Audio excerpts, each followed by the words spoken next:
Agora que você já sabe o que são grandezas vetoriais e o que são vetores, vamos aprender a fazer algumas operações com vetores. E vamos começar com a operação de adição de vetores. Imagine que temos uma caixa sobre uma superfície horizontal e temos duas pessoas que vão aplicar forças. Uma pessoa vai aplicar uma força de 30 newtons na direção horizontal para a direita.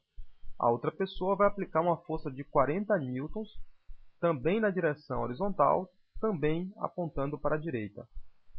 Qual deverá ser a força resultante? A resposta a esta pergunta é bastante intuitiva. Estas duas forças, quando combinadas, fazem o mesmo efeito que apenas uma força de 70 newtons. Logo, uma força de 30 newtons e outra de 40 newtons, atuando na mesma direção e sentido, para encontrar o vetor resultante, basta que a gente some as duas forças. Podemos então generalizar dizendo: na adição de vetores no mesmo sentido, o módulo do vetor resultante é a soma dos módulos dos vetores, e a direção e o sentido é mantida. Considere agora a seguinte situação. Temos uma força de 30 newtons aplicado para a esquerda e uma força de 40 newtons aplicado para a direita.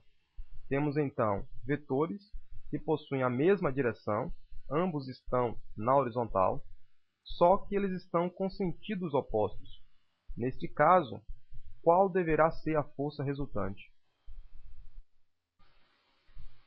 A resposta a esta pergunta também é intuitiva, pois percebemos que estas duas forças fazem o mesmo efeito de uma força de 10 newtons apontado para a direita.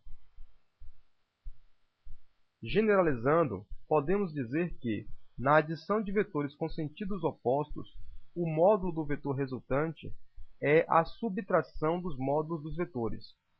A direção é a mesma, e o sentido aponta para o vetor de maior módulo. No nosso exemplo, o vetor resultante tem 10 newtons na direção horizontal e o sentido para a direita, pois 40 newtons tem maior módulo que 30 newtons. Vamos agora considerar o caso de vetores que possuem direções diferentes. Imagine os vetores A e B, que podem, por exemplo, representar duas forças. Nós queremos saber qual é o vetor resultante, ou seja, qual é o vetor que sozinho produzirá o mesmo efeito que os vetores de A e B quando combinados. Nesse caso, nós vamos aplicar a regra do paralelogramo. Esta regra será sempre aplicada quando os vetores saem do mesmo ponto. Observe que A e B estão partindo de um ponto comum. Esta regra consiste no seguinte: primeiro, traceje retas paralelas aos dois vetores. Então, reta paralela ao vetor A, reta paralela ao vetor B. O vetor resultante sai do ponto comum até encontrar a interseção das retas tracejadas. Então, este vetor representado em vermelho é o vetor resultante, que é o vetor que sozinho fará o mesmo efeito que o vetor A e B quando combinados.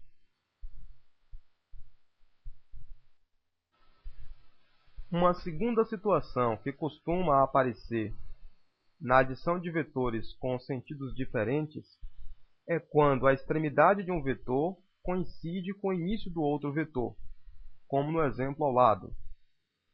Neste caso, nós aplicaremos o que nós chamamos de regra da poligonal fechada, que consiste no seguinte: o vetor resultante ele sai do início de um vetor para a extremidade do outro, como se estivesse pegando o atalho entre os dois pontos. Então, a seta representada em vermelho será o vetor resultante de A e B. Considere uma caixa apoiada sobre uma mesa e a figura abaixo nos dá uma vista superior. Uma pessoa vai aplicar uma força de 30 newtons na direção vertical, considerando como referência o monitor, Outra pessoa vai aplicar uma força de 40 newtons na direção horizontal. Qual deverá ser, então, a força resultante? Como os vetores estão saindo do mesmo ponto, nós vamos usar a regra do paralelogramo para determinar a direção e o sentido. Pela regra do paralelogramo, vamos traçar uma reta paralela ao vetor de 30 newtons. Vamos traçar outra reta paralela ao vetor de 40 newtons. O vetor resultante, então, deverá sair do ponto comum, do ponto de interseção, até a interseção das retas tracejadas. Temos, então, a representação do vetor resultante, aqui representado pela seta em vermelho. Queremos saber agora qual é o valor numérico, qual é o módulo deste vetor. Para determinar o módulo, nós vamos aplicar o teorema de Pitágoras, pois observamos que os vetores de 30 e 40 newtons formam um ângulo de 90 graus. O teorema de Pitágoras estabelece que a hipotenusa elevada ao quadrado é igual à soma dos quadrados dos catetos. Assim, r ao quadrado vai ser igual a 30 ao quadrado mais 40 ao quadrado. Logo, r ao quadrado vai ser igual a 2.500, assim r vai ser igual a 50 newtons. Temos então o valor numérico do vetor, 50, a unidade de medida, newtons, a direção e o sentido estão representados pela seta em vermelho. Chegamos então a qual é o vetor resultante de 30 newtons apontando na vertical para cima e 40 newtons apontado na horizontal. Podemos então generalizar e dizer que, na adição de vetores formando um ângulo de 90 graus, aplicamos a regra da poligonal fechada ou do paralelogramo para determinar a direção e o sentido, e aplicamos o teorema de Pitágoras para determinar o módulo ou o valor numérico.